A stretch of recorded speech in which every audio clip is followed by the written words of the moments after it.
Hallo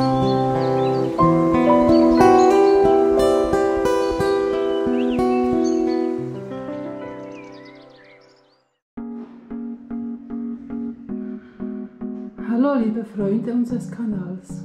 Ich fange jetzt zur Abwechslung mal unter dem Dach an, im obersten Geschoss. Ich komme hier nicht weiter, da ist alles verstellt, aber man sieht, dass beim Dach jetzt eine Isolation gemacht wurde mit diesen hellblauen Styropor-Isolation. Darüber kann man dann Metallstreben und darauf noch einmal, ich nehme an, das ist eine Art Pappe. Das ist jetzt gemacht worden übers Wochenende. Hier komme ich da nicht weiter, da ist alles zu.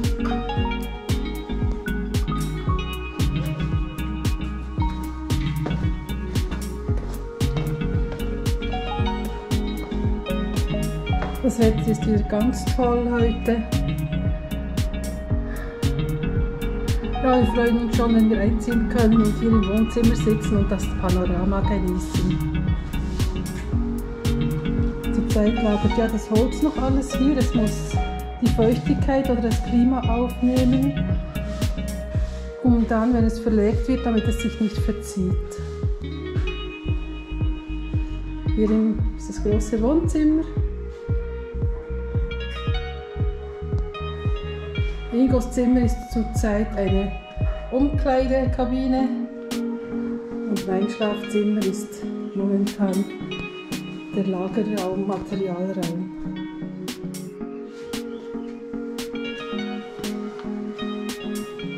Hier in der Küche wurde unsere Badewanne geliefert, die ist noch schön verpackt und die wird dann ins Badezimmer montiert. In eine Ecke hier. Ich denke in die linke Ecke. Dann kann ich euch noch zeigen, was unten gemacht wird. Im Moment wird viel rund ums Haus gemacht. Der ganze Vorplatz und die verschiedenen Aufgänge rund ums Haus.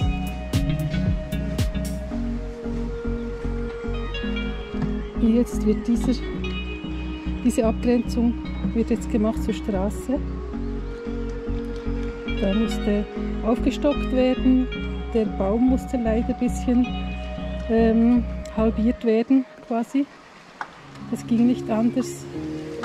Darauf kommen dann noch diese Balustraden.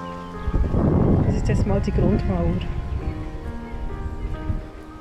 Und hier auch der ganze Platz wurde zementiert und die Mauer gemacht. Die wird dann mit Erde aufgefüllt. Da kommt dann hier so ein kleiner Garten noch hin, Blumen oder Bäumchen. Und das ist ja der Hauptaufgang hier. Und hier wurde eine schöne Arbeit gemacht mit den Steinmauern. Das ist jetzt die Weinpresse und da wurde eine neue Treppe gemacht, damit wir hier von der Garage raufkommen können und dann unter der Weinpresse durch. Und eine schöne Treppe aus Naturstein, die ist wirklich ganz toll gemacht worden von den 2 Arbeitern, die auch die Steintreppe gemacht haben bei der Terrasse. Ja, so wird es dann aussehen. Hier wird auch noch alles isoliert, fertig gemacht rund um die Weinpresse und die Becken herum.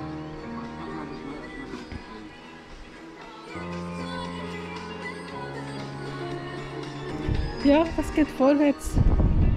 Das sieht toll aus und das wird übrigens dann die definitive Farbe sein von unserem Haus. Das ist ein kleines Muster.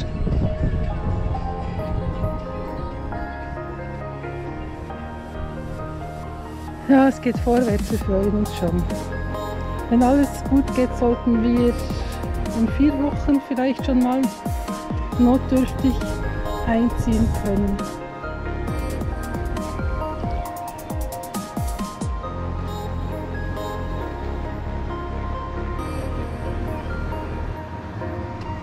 Ja, und das Wetter ist so schön warm. Anfang Juli jetzt. Jetzt muss ich dann in den Garten gehen und sehen, was dort passiert ist. Wahrscheinlich muss ich doch wieder Wasser geben. Die habe ich später, Freunde. Ich mache jetzt noch einen kurzen Rundgang durch den Garten. Wie gesagt, es ist Anfang Juli jetzt. Hier sind die Cherryguaven, die werden langsam reif. Einige sind reif, die anderen kommen, die werden dann so über 3 Monate lang werden die nacheinander reif. Und ich mag das sehr. Dann sind hier die Ananas, die wir schon ein paar Mal gezeigt haben. Süßkartoffeln sollte ich vielleicht mal ernten. Die sehen jetzt schön aus. Sie haben jetzt viel Laub bekommen. Dann habt ihr ja vorhin gesehen, dass ihr den Baum Frangipani heißt es, glaube ich, wie auch immer. Der musste gestutzt werden, da musste ein großer Teil abgeschnitten werden und ich habe jetzt diese Äste alle hier in die PET-Flaschen gesetzt und hoffe, dass die wachsen und dann kann ich dann kleine Bäumchen verschenken.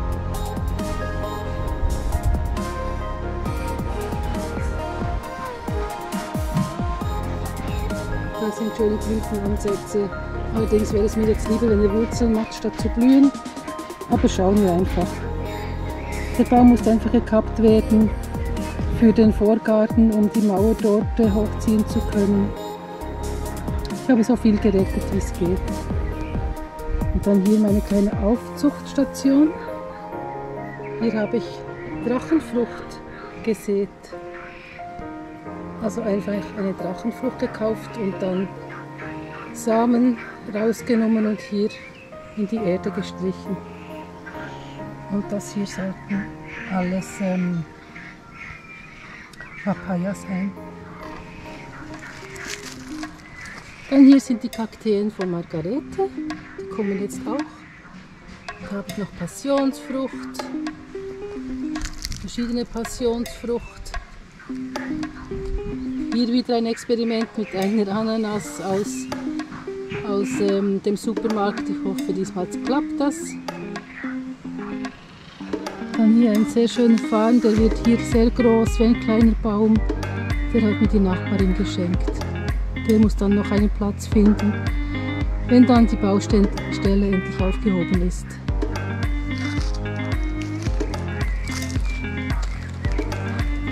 Hier unsere Bananen. Da haben wir noch viele kleine hinaufgesetzt von unten, weil unten dann bald der Bagger kommt. Und die haben wir da noch gerettet und dafür hier den kleinen Bananenwald erweitert.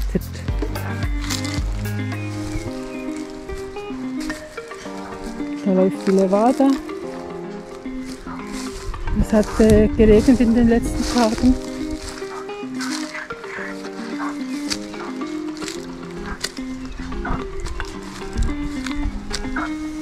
Hier hat Ingo gearbeitet, er hat hier die Levada, den Wasserweg zementiert, damit er nicht immer zuwächst und verschlammt. Er hat hier diese schöne Absperrung gemacht, hier mit einer Röhre als Abfluss und hier den ganzen Weg gemacht. Ziel wird es dann sein, diesen Wassertank bald mal leer zu machen, zu entsumpfen, zu entrümpeln und dann vielleicht von innen abzudichten. Weil im Moment rinnt einfach Wasser hinaus. Durch die Steine, ist halt undicht über die Jahre. Das ist alles Ingos Weg hier. Da noch eine große Kreuzung.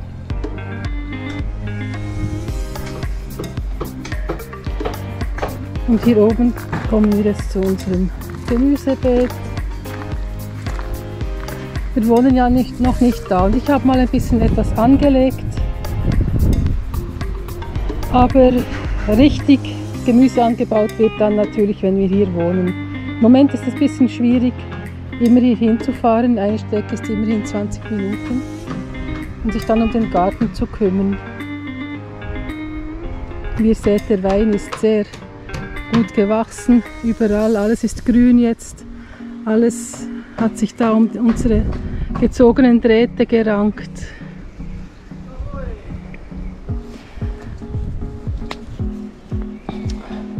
Es gab Probleme, nämlich zu wenig Wasser Anfangsjahr. Deshalb sind viele Sachen einfach klein geblieben. Ja, und das war einfach schwierig, auch für uns, das immer zu bewässern. Das war jetzt einfach mal ein erster Versuch, unsere ersten Erfahrungen. Ja, das hier ist Zuckermais. Der ist ziemlich klein, wie ihr seht. Aber ja, was soll's. Ich versuche dann einfach Samen wieder zu retten und das nächstes Jahr besser zu machen. Es soll dann ein ganzes Wassermanagement gemacht werden mit Kabel, nicht Kabel, mit Wasserschläuchen, die überall verlegt werden und die dann alles bewässern. Das kann man dann ganz einfach steuern. Im Moment bin ich dann noch mit Schlauch und mit Gießkannen zu Werk und das ist ziemlich anstrengend, das geht fast nicht, weil hier wird es doch sehr heiß, wenn die Sonne mal rauskommt und es ist immer ein bisschen Wind und die Erde ist recht locker. Die Feuchtigkeit verdunstet und versickert einfach sehr schnell. Also hier haben wir einen kleinen Zuckermais, da kommt noch ein bisschen Melone. Das sollte eine weiße Melone werden. Mal schauen, was das wird. Dann hier haben 1, 2 Lauch überlebt, ein paar Paprikas und das hier, ich weiß nicht, ob man das sieht, das ist Physalis, die hatte ich noch nie im Garten, das ist lustig, da kommen jetzt wirklich solche kleinen Blüten. Die kam recht gut, ich glaube, der gefällt es hier, das Klima. Dann hier haben wir noch Schnittmangold. Roter, der ist auch sehr schön, der ist sehr gut gekommen, auch obwohl es sehr trocken war. Hier noch die Karotten, Radieschen schon lange verblüht. Ich versuche da auch Samen wieder zu gewinnen. Das sind Randen, rote Beete. Sollte alles mehr Wasser haben, ich weiß. Salat, der auch anfängt zu blühen. Dann haben wir hier Sonnenblumen aus Vogelfutter, das ich noch zu Hause hatte. Und auch noch Popcornmais dazwischen.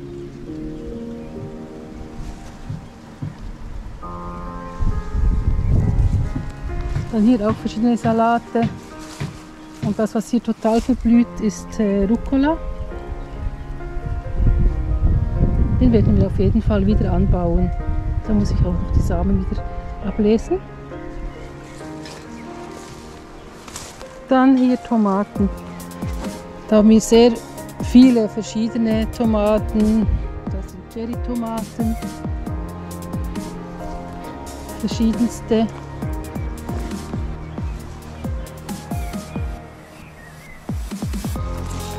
Da haben wir schwarze Tomaten.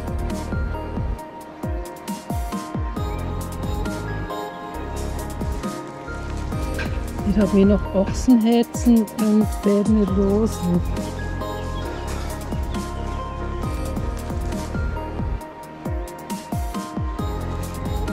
Dann hier Currykraut. Außerdem haben wir das mitgenommen.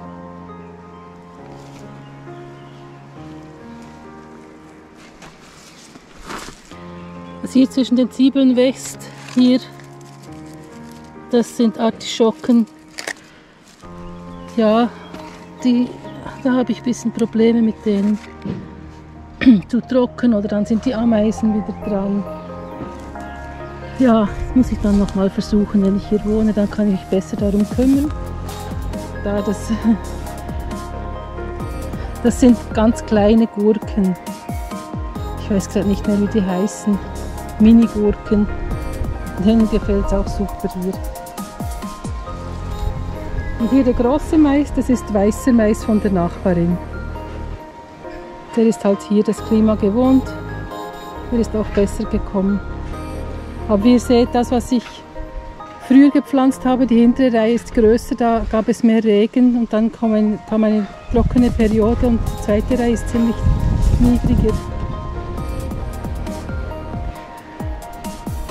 Der Wein wächst toll. Da haben wir so noch eine Weinrebe ja gelassen, die Ingo-Weinrebe, und so einen Durchgang gemacht. Der darf da rüberranken und da ist sehr viel Wein. Der muss alles noch reif werden bis im September.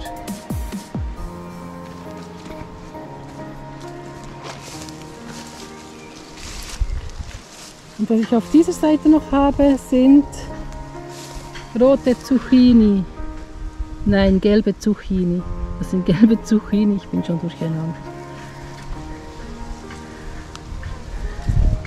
Die sind ja riesig, da muss ich ja schon ernten. Toll.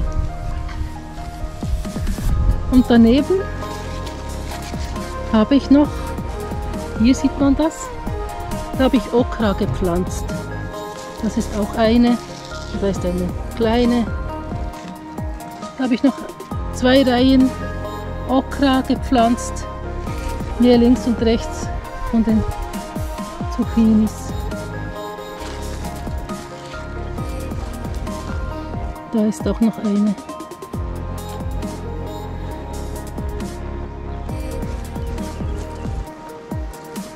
Ja, das wäre so, kurze Übersicht. Ansonsten der Wein wächst, alles andere wächst. Das Wassermanagement müssen wir dringend organisieren. Wir haben schon jemanden kommen lassen. Er hat die Pläne geholt. Wir warten im Moment auf eine Rückmeldung von ihm, wie er sich das vorstellt, wie man das am besten plant. Ja, ich hoffe, das können wir dann bald mal umsetzen. Weil, ja, der ganze Frühling und jetzt der Frühsommer, da hat wirklich sehr viel Wasser gefehlt. Und ich bin da Stunden mit dem Schlauch hin und her. Zuerst noch mit Gießkannen, dann hat Ingo zum Glück den Schlauch mal angesetzt. Aber es ist auch schwierig, weil die Bauarbeiter brauchen auch Wasser draußen. Wir haben nur einen Anschluss.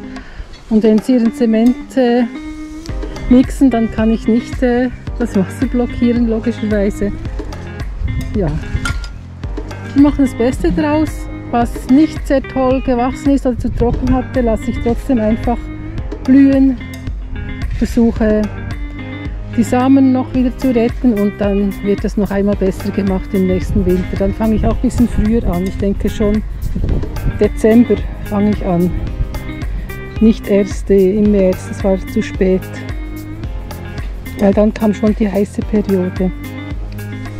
Ja, das war's so von uns hier.